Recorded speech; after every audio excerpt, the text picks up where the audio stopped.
Hello everyone. In last video lecture we have discussed about the development of female gametophyte or the development of embryossac. But in today's video lecture we are going to discuss the structure of embryossac or female gametophyte basically. So first of all, here which type of cells are present inside the female gametophyte or embryossac? What are the function of these cells? What is the purity of these cells? These all things we'll discuss in this chapter basically. So here the female gametophyte or the embryossac will contain 7 cell and 8 nucleus. This will contain the 7 cell and 8 nucleus basically. The female gametophyte is also considered as the embryossac. So at the micropylar end there are egg apparatus is present in which 2 synergids and 1 egg cell is present basically. This is egg apparatus. Egg apparatus. Apparatus basically. Egg apparatus includes, it contain 1 egg cell plus 2 synergids. 2 synergids. This egg apparatus is located toward the micropylar end. The below side is the micropylar end, whereas the above side is the chalazal end. The cells which present toward the chalazal end are considered as the antipodal cells. They are antipodal cells. Antipodal cells. Antipodal cells. Large cell which present in the center is considered as central cell. इसको हमने बोला है क्या? Central cell basically. तो central cell जो होगा, इस central cell के पास 2 पोलर न्यूक्लियाई है और पोलर न्यूक्लियाई जो होंगे they get fused before the fertilization to develop the secondary nucleus. In secondary nucleus, the male gamete get fused to develop the primary endospermic nucleus. तो mid में जो large cell है, this cell is known as the central cell. This is central cell. Central cell basically. The central cell is having 2 polar nuclei basically. They are polar nuclei. Polar nuclei. ठीक है. One by one इनके characteristics अगर हम discuss कर रहे हैं तो first is egg apparatus. अब आपको पता है कि एग एपरेटस जो होगा, इस एग एपरेटस के अंदर 2 सिनर्जिड्स हैं. They are the synergids. तो सिनर्जिड्स जो है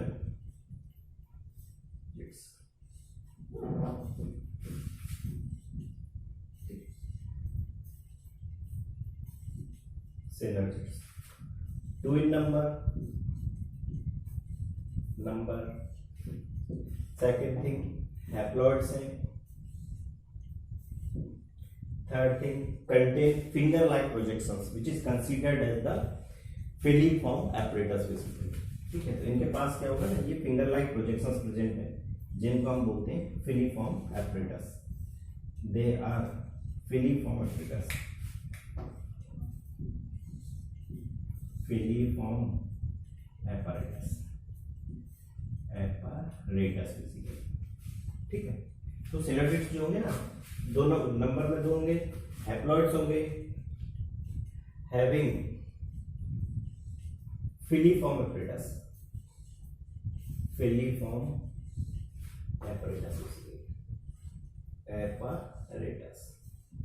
और filiform apparatus जो है they are finger like projections.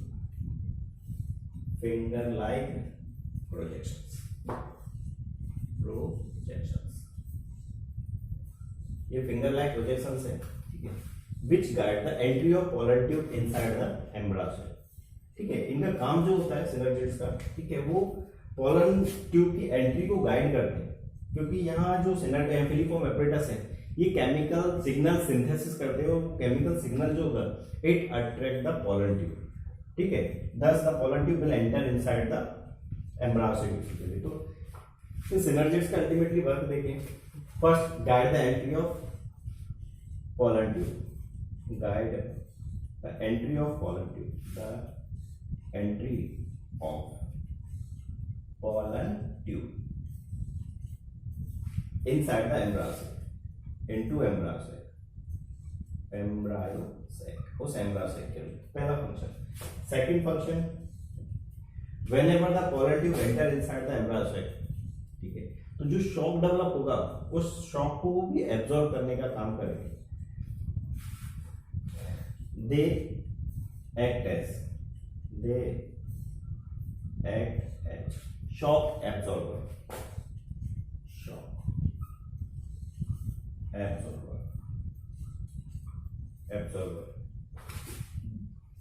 during entry of pollen tube in embryo sac, into embryo sac basically, embryo sac.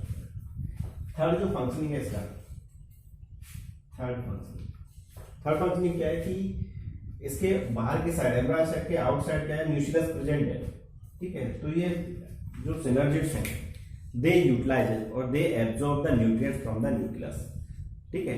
उस न्यूक्लियस से क्या है, उस न्यूट्रिएंट्स को यूटिलाइज करने का काम करेंगे बेसिकली, ठीक. दे utilizes the nutrients from the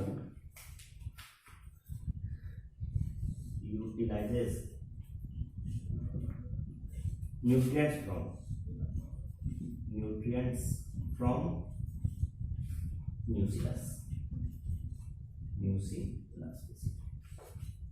ठीक है. तो वो न्यूट्रिएंट्स को भी यूटिलाइज करने का काम करेंगे. तो this all about the synergids.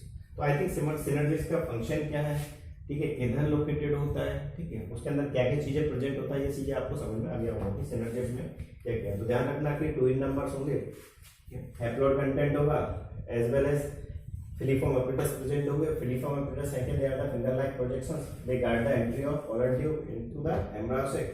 Second function ये act as a shock absorber during the entry of pollen tube. Third is that they also utilize the nutrients from the nucleus basically. वो nucleus जो होगा उस nucleus से वो next egg cell जो होगा, this is egg cell, egg cell. वो first होगा haploid cell,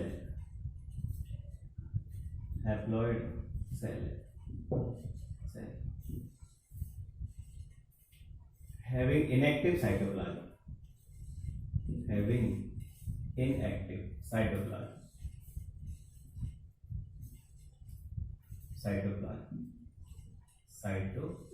basically, and rich in ribosome rich होगा, ribosomes basically, as well as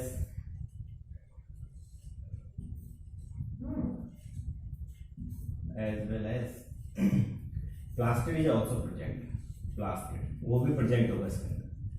plastid is also present,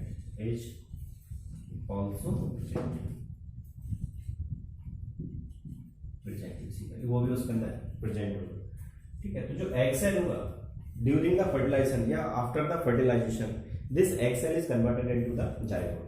तो egg cell get fused with the one male nuclei, ठीक है, to develop the zygote. During the fertilization,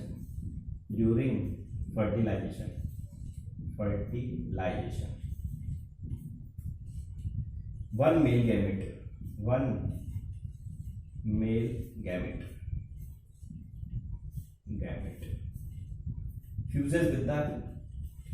fuses with egg cell to develop zygote. to develop zygote. Zygote basically, zygote. और zygote कैसा है? Diploid extension. Here fertilization is here fertilization or fusion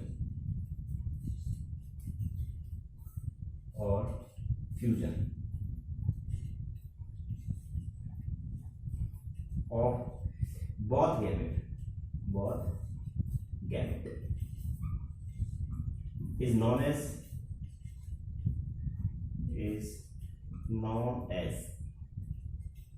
syngamy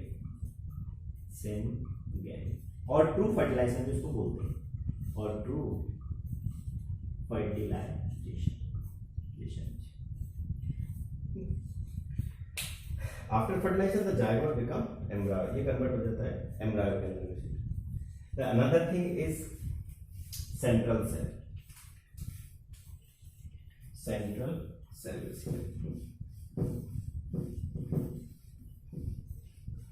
तो central cell का अगर characteristic देखा जाए तो ये दोनों के बीच में प्रेजेंट है, इधर एंटीपोडल सेल्स प्रेजेंट है और इधर सिनर्जिड्स प्रेजेंट है. ठीक है, तो ये इनका जो एसोसिएशन है सेंट्रल सेल का, they are associated with antipodal cells और synergids with the help of the plasmodesmata. एक साइटोप्लाज्मिक जंक्शन इनके पास होता है जिसकी बेसिस पे क्या है, ये दोनों सेल से एसोसिएटेड होती है. माइक्रोपाइलर एंड से भी साइड से भी एसोसिएटेड होती है और वो चलाजर एंड साइड से भी वो एसोसिएटेड होता है बेसिकली. तो इसकी अगर कैरेक्टरिस्टिक्स में देखता हूँ सेंट्रल सेल का कैरेक्टरिस्टिक क्या है, synergids. First of all single large cell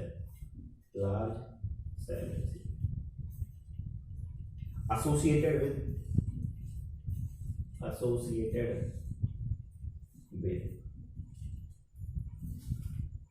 synergids and antipodal cells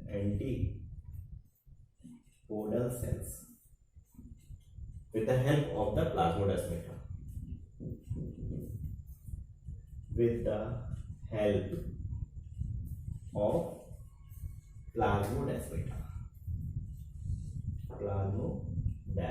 और ये प्लाज्मोडेस्माटा क्या होते हैं, they are the cytoplasmic junction. Plasmodesmata.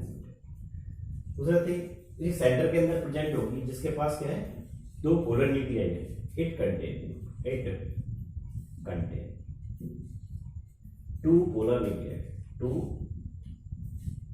Nuclei. उनके पास क्या है, यहाँ पे दो पोलर न्यूक्लियाई. पोलर न्यूक्लियाई का जो फ्लोरी है यहाँ पे हैप्लॉइड है, ये भी हैप्लॉइड है और ये भी हैप्लॉइड है. पोलर न्यूक्लियाई जिनका फ्लोरी कैसा, हैप्लॉइड से. Before the fertilization, the polar nuclei get fused to form the secondary nucleus. Before the fertilization,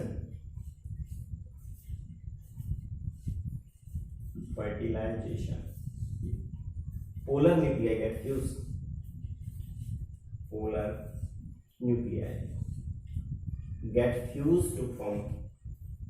Get fused to form secondary nucleus basically. And secondary nucleus fuse with one of the male gamete to develop the primary endospermic nucleus, that is pen. तो pen जो होगा, it further divide mitotically to form the endosperm, which is the nutritive tissue for the developing embryo.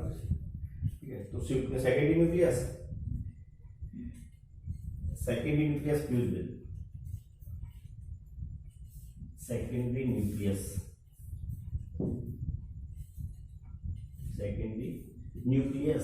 get fused with one male gamete, one male nuclei, और male gamete बोलते हैं male nuclei, to form pen. और pen in the sense primary endospermic nucleus, that is primary endospermic nucleus. PEN जो होगा, pen further mitotically divide करता है और develop करता है एंडोस्पर्म को. it divide to form the pen, divides mitotically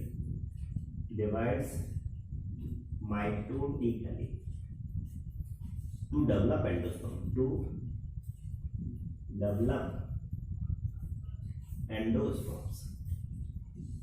endosperm. ध्यान रखना, एंडोस्पर्म जो है वो एक न्यूट्रिटिव टिश्यू है जो कि डेवलपिंग एम्ब्रायो के थ्रू यूटिलाइज होगा। ठीक है, इस न्यूट्रिएंट्स को लेके ही वो एम्ब्रायो जो जाइगोट से जो डेवलप हो रहा है, ठीक है, तो वो एम्ब्रायो अपने आप को कंप्लीट और मैच्योर एम्ब्रायो के अंदर कन्वर्ट होगा, यार अपने आप को मैच्योर एम्ब्रायो में डेवलप करेगा वैसे। ठीक है, तो यहाँ से मैं अगर इस एंडोस्पर्म को भी फर्दर दिखाता तो एंडोस्पर्म इस होता क्या है, एंडोस्पर्म इज न्यूट्रिटिव मटीरियल या nutritive tissue, is nutritive tissue used by developing embryo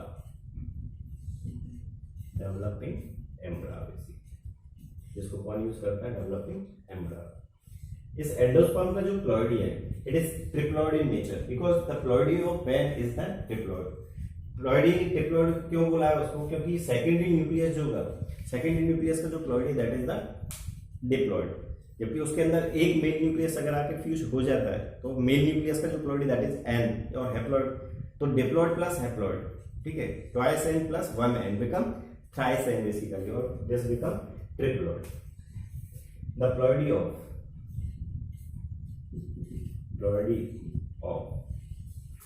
endosperm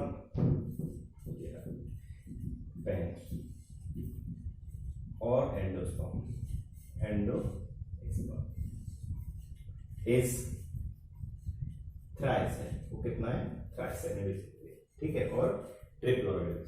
अब इस ट्रिप्लॉइड के अंदर ट्वाइस एन तो सेकेंडरी न्यूक्लियस का था, जबकि एन जो था वो मेल गैमेट्स का था, मेल न्यूक्लियस। ठीक है, तो इस वजह से क्या है, इसका जो प्लॉइडी देखो थ्राइस है basically.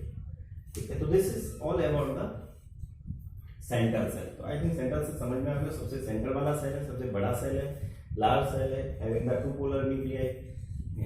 Both polar nuclei get fused to form the secondary nucleus. This will occur before the fertilization. Here, the central cell is associated with antipodal cell as well as synergids with the help of the cytoplasmic junction, which is known as the plasmodesmata. The another thing is antipodal cells.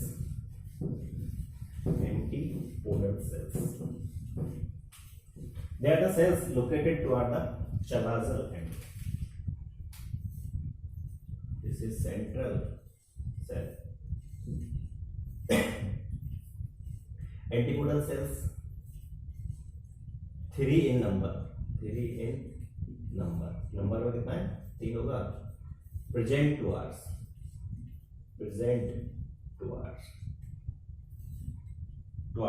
chalazal side, chalazal end, वो chalazal end की तरफ present होगी। They are haploid in number.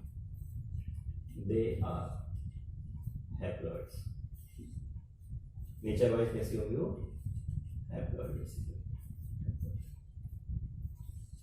और N.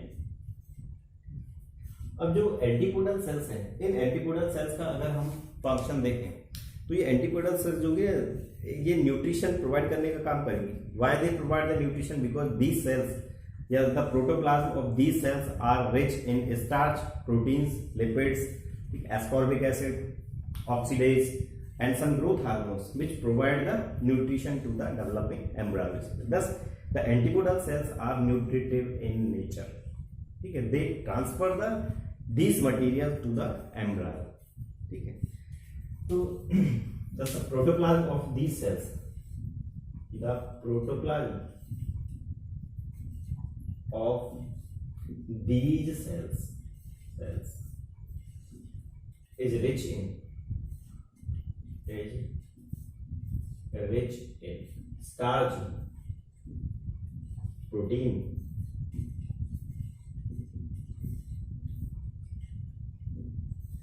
ascorbic acid, acids, oxidase,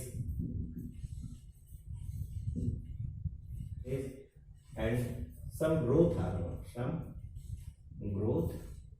basically hormones. They supply the nutrition.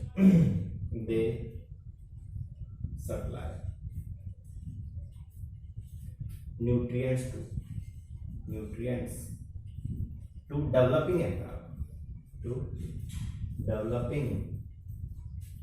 embryo, और एम्ब्रायोसाइट, वो दोनों के लिए ही वो न्यूट्रिशन प्रोवाइड करने का काम करती है. Thus, the antipodal cells which located toward the chalazal end, they are nutritive in nature. ठीक है, तो इनका काम क्या होता है? न्यूट्रिशन प्रोवाइड करना. Thus, the antipodal cells are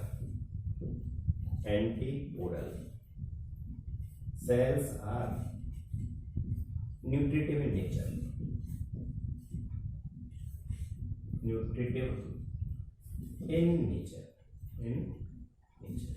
by chance वो कोई क्वेश्चन पूछ देता है बोर्ड के अंदर कि the antipodal cells of the embryo sac are nutritive in nature, justify the statement. तो our answer will be the antipodal cells protoplasm are rich in starch, proteins, ascorbic acid, oxidase and some growth hormones. ठीक है, which supply to the developing embryo or embryocyte. Thus, these cells are nutritive in nature. इस वजह से हम क्या इन cells को nutritive nature का सेल्स भी बोलते हैं बेसिकली. ठीक है, तो this all are about the embryo sac. तो एम्ब्रायोसाइट का अगर हम 1 by 1 इनका कैरेक्टरिस्टिक फीचर्स अगर देखें ABCD करके, तो आपको समझ में आ जाना चाहिए कि A का फंक्शन क्या है, B का फंक्शन क्या है, C का फंक्शन क्या है और D का फंक्शन क्या है बेसिकली.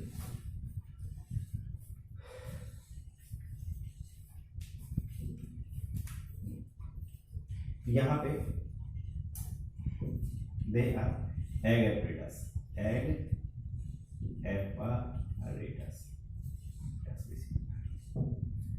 अब यहाँ से क्वेश्चन किस टाइप से डेवलप होंगे नीट के अंदर जो क्वेश्चन पूछता है, एक तो डायग्रामेटिक बेस्ड क्वेश्चन देगा. अब डायग्रामेटिक बेस्ड क्वेश्चन में तो क्या होगा कि यहाँ से जो लेवलिंग है उस लेवलिंग को रिमूव कर देगा.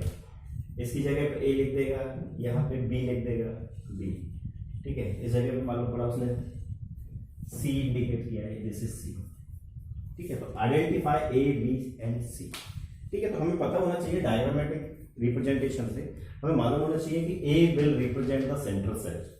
ठीक है, क्योंकि हमें उस एम्ब्रायोसाइट का स्ट्रक्चर मालूम है कि एम्ब्रायोसाइट का जो सबसे लार्जेस्ट सेल है, ठीक है, which present at the center, which considered as the central cell. तो the labeling should be central cell basically. यहाँ पे लेबलिंग क्या है, सेंट्रल सेल. जबकि माइक्रोपाइलर एंड की तरफ जो बड़ा सेल जो दिख रहा है वो हमें उसका कैरेक्टरिस्टिक पता है कि they are act as a synergids basically. Then यहाँ से बी को मैं लेबल करके बता दूंगा कि बी जो है that is the synergids basically. ठीक है, सी जो होगा वो हमें पता है कि वो एग सेल को रिप्रेजेंट कर रहा है, तो सी को हमें फाइंड आउट करना होगा एग सेल. तो उस ऑप्शन में से हमें A, B, C को मैच करके नहीं उसका आंसर हमें निकालना होता है. ठीक है, तो ये तो आता है उसका जस्ट लेबलिंग टाइप से. दूसरा वो फंक्शन बेस्ड क्वेश्चन भी देता है. अब फंक्शन बेस्ड क्वेश्चन कैसे देता है बेसिकली कि उनका फंक्शन दे देगा. ठीक है, कि which of the following cells will functions as entry of pollen tube,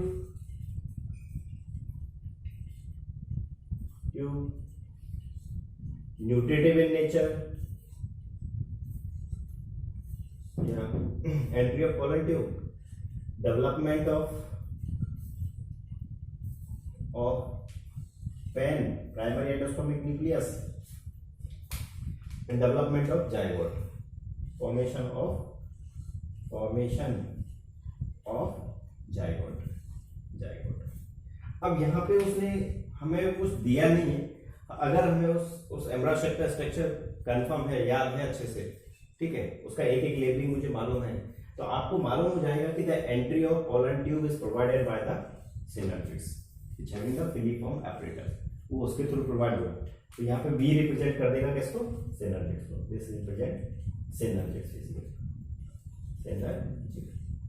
ठीक है, हमें पता है कि जो सेंट्रल सेल है, वो सेंट्रल सेल का जो न्यूक्लियस है, ठीक है, वो न्यूक्लियस क्या है कि further before the entry of polar tube they get fuse to form the secondary nucleus and secondary nucleus get fuse with the male nucleus to develop the primary endospermic nucleus, और primary endospermic nucleus will further divide mitotically to form the endosperm. Endosperm is the nutritive tissue used by the developing embryo basically.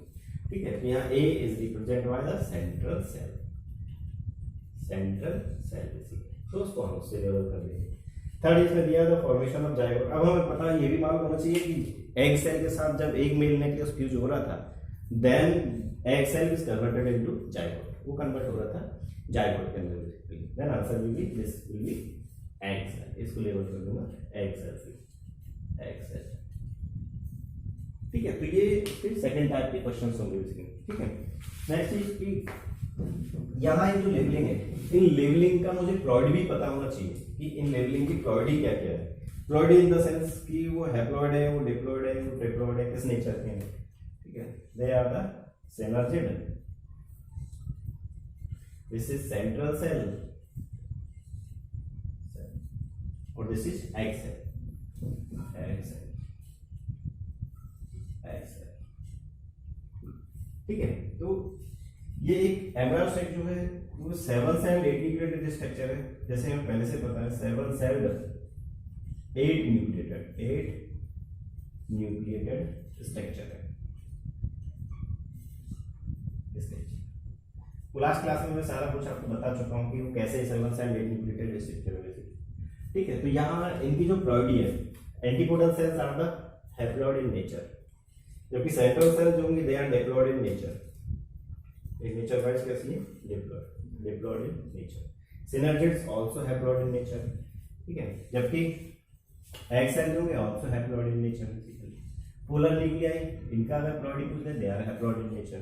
But ध्यान रखना कि 2 polar nuclei, ठीक है, 2 polar nuclei है तो further एक pen का फॉर्मेशन परफॉर्म करते हैं जब इनके साथ मेल न्यूक्लियस फ्यूज होगा। So this is all about the structure of embryo cell और द फीमेल गैमेटोफाइट्स बेसिकली। अब हमें ये मालूम है कि जो एम्ब्रायो सेल है, it is the structure present inside the ovule, जो कि ओव्यूल के इनर साइड प्रेजेंट है, which develop from the nucleus, जो कि न्यूक्लियस से डेवलप होगा।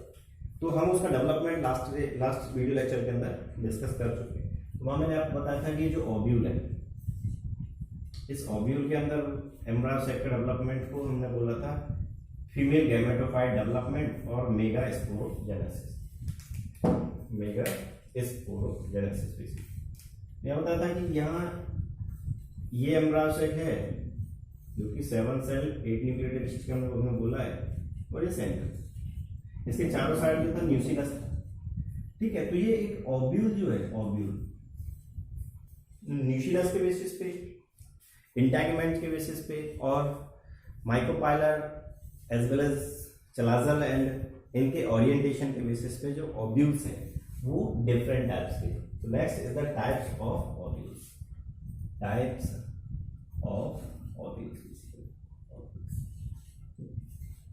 यहाँ में थोड़ा सा इंपॉर्टेंट है, यहाँ से वो डिफरेंट टाइप्स के ओव्यूल पूछते हैं। ठीक है, तो इसका जो बेसिस है टाइप्स का, एक तो बेसिस है, basis on the basis of, on the basis of integuments, integuments. Second, on the basis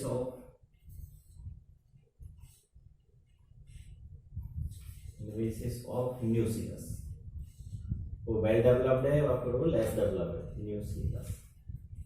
third, on the basis of orientation of funicle, चलाजल, micropylar,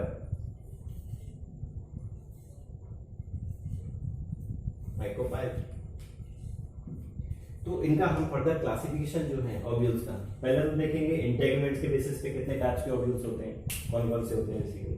दूसरा डिस्कस करेंगे कि न्यूसिलस के बेसिस पे ऑब्यूल कितने टाइप्स के होते हैं। थर्ड डिस्कस करेंगे कि द ओरिएंटेशन के बेसिस पे जो ऑब्यूल्स है वो कितने टाइप्स के होते हैं बेसिकली। तो वन बाय वन हमें सबको डिस्कस करके चलना। तो next on the basis of integuments, types of ovule on the basis of integuments.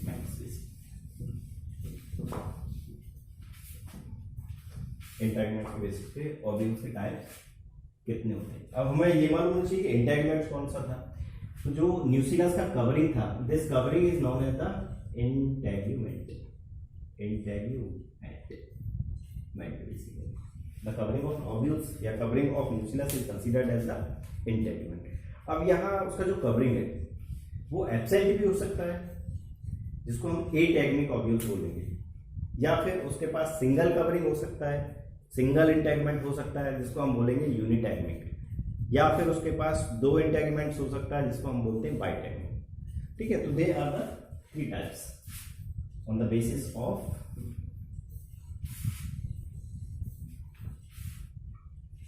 Integument. On the basis of integument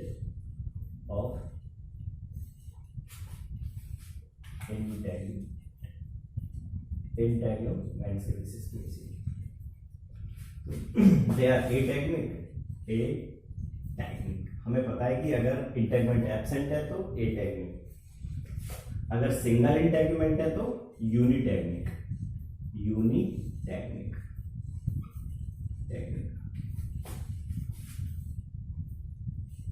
दो इंटेगमेंट प्रेजेंट है तो बाइटैगमिक उनको बोलते हैं बाइटैगमिक। तो एटैगमिक का मतलब क्या है? इंटेगमेंट या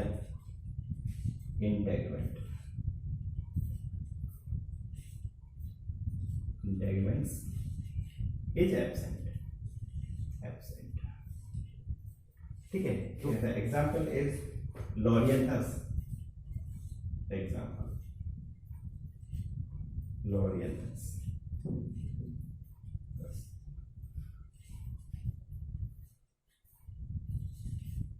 ओलेक्स,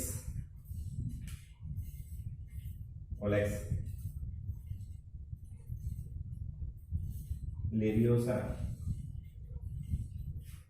एंड सेंटेला। इन एग्जाम्पल्स को अगर मैं याद करूं, क्योंकि थोड़ा सा एग्जाम्पल याद करना टिपिकल होता है, लेकिन अगर मैं उसका छोटा मोटा शॉर्ट फॉर्म अगर बना लेता हूं, ठीक है, तो it become easy to memorize. तो यहाँ पे छोटा सा इसका एक फॉर्म जो बनाया दिया था, LOL सेंटा। ठीक है, सेंटा बेसिकली। तो santa in the sense santalum, LOL in the sense loranthus, olax और लेवियोसा। ठीक, जबकि यूनिटैगमिक जो है हैविंग ओव्यूल विच हैविंग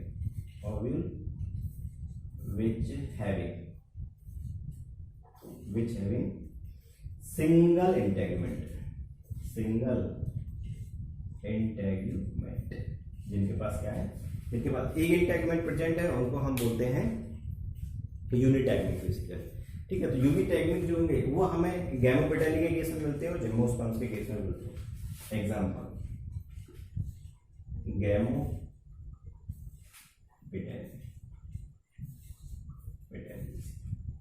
गैमोपेटैली वो होते हैं जिनके पेटल्स जो होते हैं ना वो फ्यूज होते हैं बेसिकली। ठीक है, जिनके पेटल्स फ्यूज हो उनको बोलते हैं गैमोपेटैली। ठीक है, and gymnosperm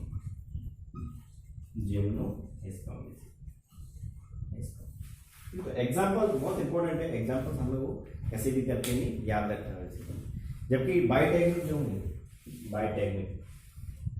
ovules which having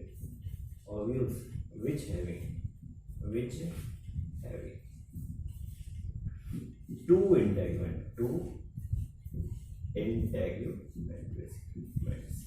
जिनके पास दो इंटेगमेंट प्रेजेंट होते हैं उसको बोलते हैं हम बाइटैगमिक। तो ये मोस्ट ऑफ जो एंजियोस्पर्म्स हैं उनके केस में हमें कौन से ऑब्यूल मिलता है, दैट इज द बाइटेक्टिक। ठीक है, example in most of angiosperm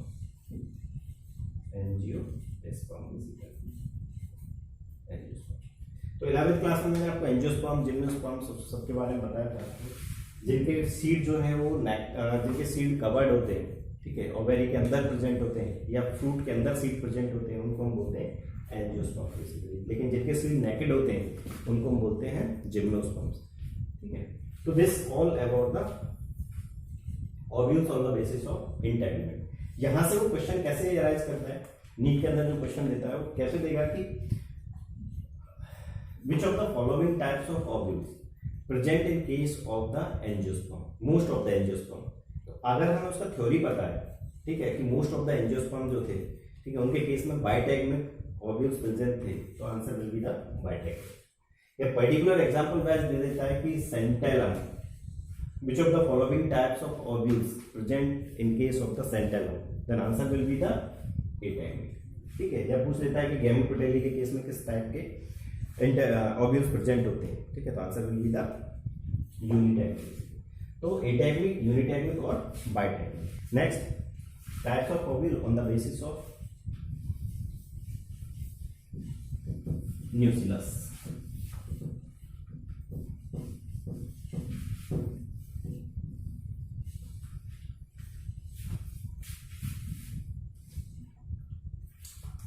तो न्यूसिलस पहले तो समझना चाहिए न्यूसिलस है क्या। न्यूसिलस जो था ना, ये मेल पोर्शन था उस ओव्यूल का, nucellus, this was the nucellus. और हमें पता है कि न्यूसिलस का ही cell different divide and differentiate होकर नहीं वो आर्किस्पोरियल सेल्स और फर्दर एमएमसी का फॉर्मेशन करता था, मेगास्पोर मदर सेल का, जिससे कि ये सेवन सेल एक न्यूक्लिएटेड स्ट्रक्चर और एम्ब्रायो सेल का फॉर्मेशन हुआ था बेसिकली। तो यह न्यूसिलस के बेसिस पे जो ओव्यूल्स हैं वो दो टाइप के, या तो न्यूसिलस क्या होगा कि बहुत कम प्रेजेंट होगा, ठीक है, लेस अमाउंट में प्रेजेंट होगा, या क्या होगा कि बहुत रिच अमाउंट में प्रेजेंट होगा। तो उसके बेसिस पे दो टाइप के ओव्यूल्स हैं, एक को तो बोलते हैं ट्यूनी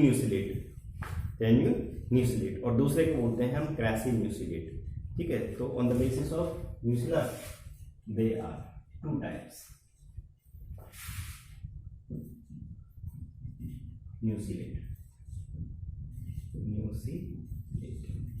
ओव्यूल।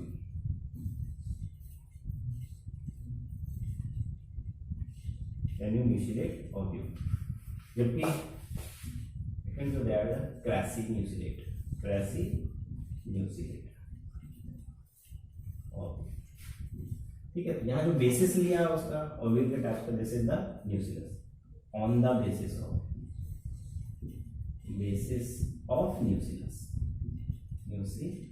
न्यूसिलस के बेसिस पे ओव्यूल जो है वो फर्दर दो टाइप के, एक तो कौन है ट्यूनी न्यूक्लिएट और दूसरा है क्रासी न्यूसिलेट। ठीक है, तो यहाँ ट्यूनी न्यूसिलेट के केस में तो क्या हो रहा है ना कि न्यूसिलस जो है वो लेस डेवलप्ड है, ठीक है, और in the form of single layer, जैसा हमें गैमेटोपेटेली के केस में मिलता है। ठीक है, तो यहाँ the nucellus is in this case न्यूसिलस is less developed or in single layer, example Gametophytalia।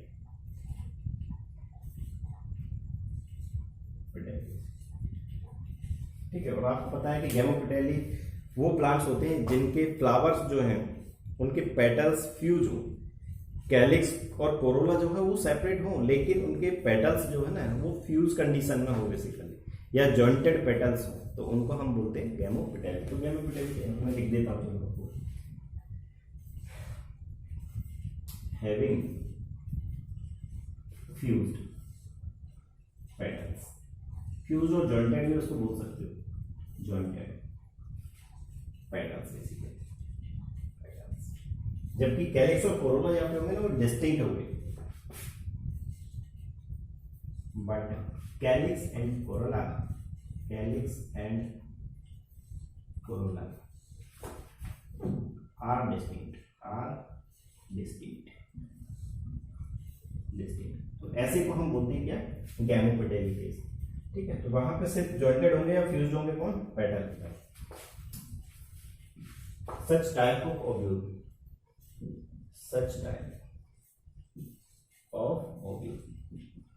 ovules having massive nucleus, और हम रिच न्यूक्लियस भी बोल सकते हैं, रिच न्यूक्लियस एग्जाम्पल जैसे हमें किसके केस में मिल रहा है, पॉलीपेटाइली के केस में एज वेल एज मोनोकॉट्स के केस में। Example in पॉलीपेटाइली,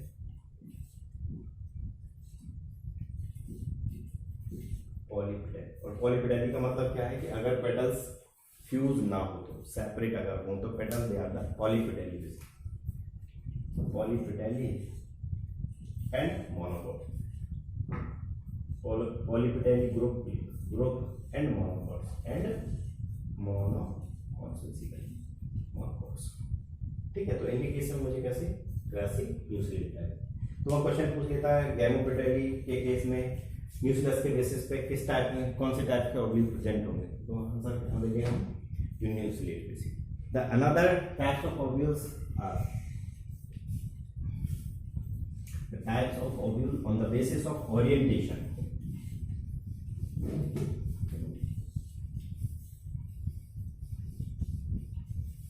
types of ovule on the basis of orientation basically,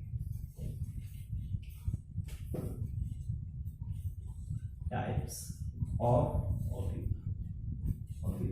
on the basis of orientation। अब किसका ओरिएंटेशन ऑफ फ्यूनिकल भी है, कॉमा चलाजल भी है, एंड कॉमा माइक्रोपाइलर भी है,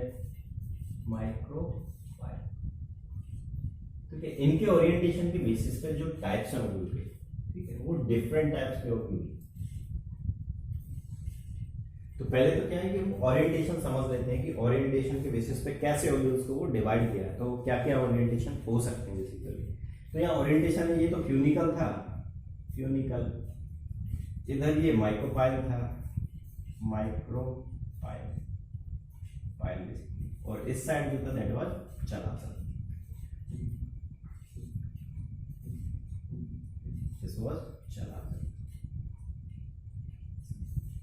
ठीक है। तो ओरिएंटेशन के बेसिस पे जो ओव्यूल है वो ओव्यूल क्या होंगे, डिफरेंट टाइप्स के,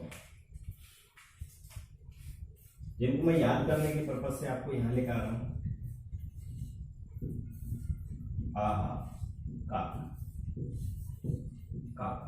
जैसे 6 टाइप के ओव्यूल्स हैं, ठीक है, on the basis of orientation. अब यहाँ पे आहा जो है they are A in the sense anatropous,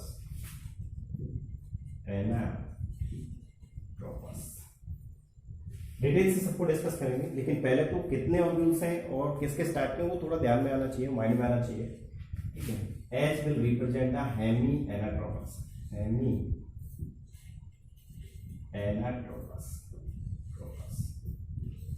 जबकि ए जो है they are the एम्फीट्रोपस,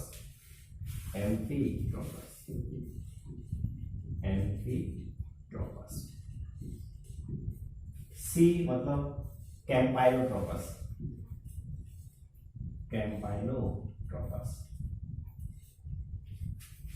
A will indicate the एट्रोपस,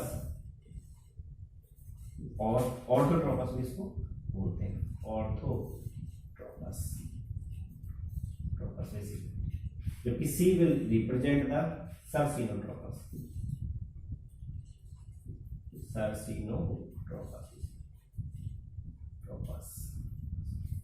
ठीक है। तो ओरिएंटेशन के बेसिस पे ओव्यूल की जो फ्यूनिकल है, उसका चलाजल एंड है, माइक्रोपाइलर एंड है, उसके ओरिएंटेशन के बेसिस पे ovules are 6 type.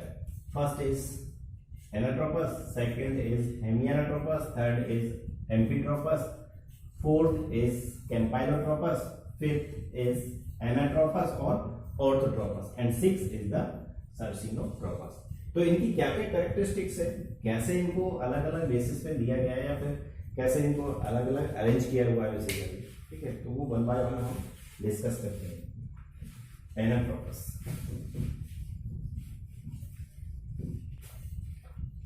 That is anatropous, ठीक है। तो एनाट्रोपस टू लेमना, ठीक है। तो they are the example of anatropous. तो इनको जब ओव्यूल को हम वन बाय वन देखते हैं, ठीक है, बताया ना कि ओरिएंटेशन के बेसिस पे फ्यूनिकल का ओरिएंटेशन, माइक्रोपाइलर एंड का ओरिएंटेशन और चलाजल एंड का ओरिएंटेशन के बेसिस पे डिफरेंट टाइप के 6 टाइप के ओव्यूल्स हमने डिस्कस किए थे। तो यहाँ पे फर्स्ट जो टाइप है दैट इज द एनाट्रोपस। तो एनाट्रोपस ओव्यूल की जो कैरेक्टरिस्टिक्स है, जो कैरेक्टरिस्टिक्स क्या है कि वो इन्वर्टेड है 180 डिग्री पे, ठीक है। यहाँ से देखो कि ये इन्वर्टेड है 180 डिग्री पे, बेसिकली 180 डिग्री पे। दूसरा है कि माइक्रोपाइल और हीलम जो होंगे वो एक दूसरे के दोनों बिल्कुल क्लोज है। ऐसे ये तो माइक्रोपाइल और ये हीलम है, they are very close to each other. दूसरा थिंग, चलाजल एंड और माइक्रोपाइलर जो होंगे वो स्ट्रेट लाइन में, यहाँ से देखो ये तो चलाजल है और ये माइक्रोपाइल है, तो बिल्कुल स्ट्रेट लाइन के अंदर बेसिकली, ठीक है, they are straight line. Next characteristic most common, ये सबसे इंपॉर्टेंट जो पॉइंट है इसका, ठीक है, that is the most common type of ovules so called as the typical ovule. वो पूछ लेता है कि एंजियोस्पर्म्स का जो सबसे कॉमन टाइप का ओव्यूल है that is the anatropous ovule basically. तो most common type ovules so called the typical ovule of angiosperm. It is also called as the, ये भी बहुत इंपॉर्टेंट है नीट के पर्पज से, दैट इज रेसिपिनेट, बेसिकली रेसिपिनेट ओव्यूल, ठीक है। It is found 80% of angiospermic family. बता दें कि मोस्ट कॉमन टाइप का ओव्यूल है एंजियोस्पर्मिक फैमिली के अंदर बेसिकली, ठीक है, सबसे ज्यादा हमें मिलता है। नेक्स्ट है हेमिट्रोपस ओव्यूल। तो इनकी कैरेक्टरिस्टिक्स थोड़ा ध्यान में रखना कि कैरेक्टरिस्टिक के बेसिस पे ही वो क्वेश्चन यहाँ से रोटेट करता है, क्वेश्चन ही वो एनालाइज करवाता है बेसिकली। सेकंड टाइप का जो ओव्यूल था that was the hemi anatropous ovule. तो हेमी एनाट्रोपस जो ओव्यूल है it turn at the 90 degree. इसको यहाँ से अगर देखोगे तो इसका टर्निंग जो है ये तो फ्यूनिकल है, ठीक है, तो it turn at the 90 degree basically, जबकि ये इसका चलाजल है और ये इसका माइक्रोपाइलर, दिस इज चलाजल, ठीक है। तो body of ovule is right angle to the funicle की, ये फ्यूनिकल है तो इसकी राइट एंगल में होगा ओव्यूल का जो बॉडी है। Next it is the horizontal type, ये हॉरिजॉन्टल पोजीशन में है तो इस वजह से उसको क्या बोल दिया, हॉरिजॉन्टल ओव्यूल इसको बोल दिया basically. It is the intermediate type between, very important, intermediate type ovules between anatropous और ऑर्थोट्रोपस। वहां वो क्वेश्चन बना के देता है कि कौन सा ओव्यूल है जो कि इंटरमीडिएट टाइप का है, ऑर्थोट्रोपस और एनाट्रोपस का। तो वहां ए ऑप्शन में दे देगा एम्फिट्रोपस, बी ऑप्शन में दे देगा हेमिट्रोपस, सी ऑप्शन में दे देगा एनाट्रोपस, डी ऑप्शन में दे देगा सर्सिनोट्रोपस, ठीक है। तो अगर मुझे पता है वहां पे कि जो हेमी एनाट्रोपस ओव्यूल है वो इंटरमीडिएट टाइप का ओव्यूल है ऑर्थोट्रोपस और एनाट्रोपस के बीच में। इसके जो एग्जांपल है, एग्जांपल्स आप रेननकुलस के केस में हमें ऐसा ओव्यूल मिलेगा देखने को, दूसरा प्राइमुला के केस में भी हमें ऐसा ओव्यूल मिल जाएगा, गोल्फिनिया के केस में भी हमें हेमी एनाट्रोपस ओव्यूल मिलता है उसमें। Another is amphitropous ovule. The characteristics of amphitropous ovule is here the curvature is present in the ovule, here the curvature is more efficient in the nucleus, so embryo sac become horseshoe shaped. This is important, ठीक है। तो यहाँ पे जो ovule है या उसका nucleus जो है वो कर्वेचर ले रहा है, ये कर्वेचर ले रहा है बेसिकली, ठीक है, जिसकी वजह से क्या हो गया कि उसका जो एम्ब्रायो साइड होगा ना इट बिकम हॉर्सशू शेप। तो इसी वजह से इसको हॉर्सशू एम्ब्रायो शेप भी बोला जाता है। The micropylar comes close to the hilum basically। यहाँ देखो ये तो माइक्रोपाइल है, ठीक है, और ये इसका हीलम होगा जब पॉइंट अटैचमेंट के हीलम, ठीक है, तो वो एक दूसरे के वेरी क्लोज है। It is also called as the transverse ovule, इसको और हम क्या ट्रांसवर्स ओव्यूल भी बोलते हैं इस डायरेक्शन में, ये ऐसे, this is also called as transverse ovule. It is horse shoe like ovule, ये इसकी कैरेक्टरिस्टिक्स हैं बेसिकली। एग्जाम्पल किसके एग्जाम्पल किसके केस में हमें ये एम्फिट्रोपस ओव्यूल मिलता है, देन द मिराबिलस, पॉपी और एलिस्मा, ठीक है, लुटोमेसी फैमिली और लैम्ना बेसिकली, इनके केस में मुझे क्या ये एम्फिट्रोपस ओव्यूल मिलता है। तो यहाँ पे इनके एग्जाम्पल याद करने के लिए, जैसे किसी फैमिली में 3 सिस्टर है, 3 सिस्टर्स हैं, और उसमें मीरा, पॉपी और एलिस्मा। मीरा in the sense mirabilis, poppy और एलिस्मा, ये 3 सिस्टर, जबकि उसका एक भाई है दैट इज लैम्ना। किसी फैमिली में 4 मेंबर है, 4 मेंबर में से 3 सिस्टर है, कौन कौन, मीरा, पॉपी और एलिस्मा, क्योंकि उसका एक ब्रदर है दैट इज द लैम्ना। तो मीरा in the sense mirabilis, poppy और एलिस्मा, जबकि लुटोमेसी फैमिली के अंदर है। तो this all is the anatropous, hemitropous और amphitropous ovule basically. Next ovule is campylotropous, orthotropous और एट्रोपस भी उसको बोलते हैं, एंड सर्सिनोट्रोपस, ठीक है। तो नेक्स्ट आर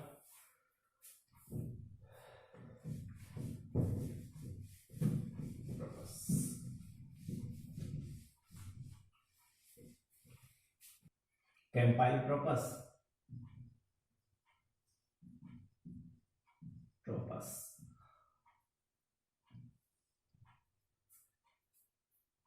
एट्रोपस, और इसको हम ऑर्थोट्रोपस भी बोलते हैं, और ऑर्थोट्रोपस। थर्ड इज सर्सिनोट्रोपस,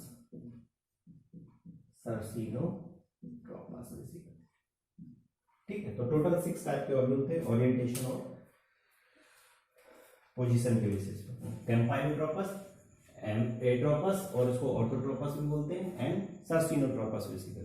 तो इनकी जो कैरेक्टरिस्टिक्स है, वो कैरेक्टरिस्टिक क्या है, और कैरेक्टरिस्टिक के बेसिस पे ही वो फिर से क्वेश्चंस डेवलप करता है, ठीक है। तो यहाँ ये जो ओव्यूल है उसका ये सर्कल्ड ओव्यूल है बेसिकली, और कर्व्ड ओव्यूल, ठीक है। इसके अंदर एक कर्व प्रेजेंट है बेसिकली, जिसकी वजह से इसको उसने एक कर्व्ड ओव्यूल भी बोला बेसिकली। दिस इज इसकी characteristics that is the curved ovule as well as circled ovule basically. The nucellus is present in curved position, इस वजह से इसका जो ये न्यूसिलस है वो भी किस पोजीशन में, कर्व्ड पोजीशन में ही प्रेजेंट है, ठीक है। बेंटेड माइक्रोपाइलर, ये माइक्रोपाइल जो है वो बेंट है नीचे की तरफ पे, ठीक है, bented micropylar end. Next characteristic, micropyle end chalazal are not at the straight line. तो देखो चलाजल तो यहाँ है, ठीक है, लेकिन माइक्रोपाइल इस जगह पे, ठीक है। तो ये स्ट्रेट लाइन में नहीं है दोनों, ये इधर है, चलाजल यहाँ है और माइक्रोपाइल यहाँ है बेसिकली। तो they are not in straight line. जैसे एग्जांपल हमें किस केस में ये मिलते हैं, लेग्यूमिनेसी फैमिली के केस में मिल जाएगा, क्रूसिफेरी फैमिली के केस में, ठीक है, पेपरिडेसी फैमिली के केस में, जैसे कैप्सुला के केस में हमें मिलता है। तो they are the campylotropous ovule. Diagrammatic question भी देता है, वो डायग्राम उठा के दे देगा आपको और पूछ लेगा कि ये किस टाइप का ओव्यूल है बेसिकली, और ये किस फैमिली से बिलोंग करता हुआ ओव्यूल है, वैसा भी पूछ लेगा। Next ovule is the atropous ovule और ऑर्थोट्रोपस ओव्यूल भी इसको बोलते हैं। इसकी जो कैरेक्टरिस्टिक्स है, ठीक है, हेयर चलाजा, फ्यूनिकल और माइक्रोपाइल, देखो एक स्ट्रेट लाइन में, इनको अगर यहाँ से ऑब्जर्व करोगे तो they are in straight line, एक लाइन में प्रेजेंट है तीनों चीजें, माइक्रोपाइल भी, चलाजर भी और फ्यूनिकल भी। Most primitive and most simple type of ovule, very good statement और very important statement basically. Most primitive, ठीक है, and most simple type of ovule, ठीक है, और most common type of ovule अगर पूछता है तो they are the anatropous ovule basically, ठीक है। यहाँ पे रैफे एब्सेंट होगा इसके केस में, ऑर्थोट्रोपस के केस में, और एट्रोपस के केस में रैफे जो होगा वो एब्सेंट होगा। ये ओव्यूल मुझे किस किस के केस में प्रेजेंट मिल जाएगा, बीटल के केस में भी, पेपर के केस में भी, पॉलीगोनम के केस में मिल जाएगा, और जिम्नोस्पर्म्स के केस में भी मुझे ये ओव्यूल मिलता है basically. Next is the circinotropic. तो सर्सिनोट्रोपस जो ओव्यूल है, ठीक है, उनका बॉडी जो है ना वो इन्वर्टेड है, ये ओव्यूल है मेन बॉडी, तो फ्यूनिकल जो है ना वो एक्सटेंडेड ग्रोथ कर गया था, एक्सेस ग्रोथ कर गया था, जिसकी वजह से क्या हुआ कि ओव्यूल जो है उसके अंदर आ गया। ठीक है, वो 360 एंगल पे क्या हो गया, वो रोटेट हो गया बेसिकली। ठीक है, तो body of ovule inverted and again turn into the straight position due to the growth of the funicle, उस फ्यूनिकल की ग्रोथ के कारण। The body of ovule present on the funicle at 360 degree angle. The entire body is surrounded by funicle, पूरा जो body है, ये देखो funicle है, ये फ्यूनिकल है पूरा, तो इस ओव्यूल की पूरी जो बॉडी है इसको क्या है, फ्यूनिकल ने सराउंड करके रखा हुआ है। ठीक है, entire body is surrounded by funicle. It is also called as the coiled ovule, also called as the coiled ovule basically। जैसे हमें कैक्टेसी फैमिली के केस में मिलता है, द आंसर है, the example is the cactaceae family और अपुन्सियस। तो these all are the types of ovules on the basis of nucellus, on the basis of integuments, or on the basis of orientation of funicle, chalazal or mycophyllum basically। ठीक है, thank you.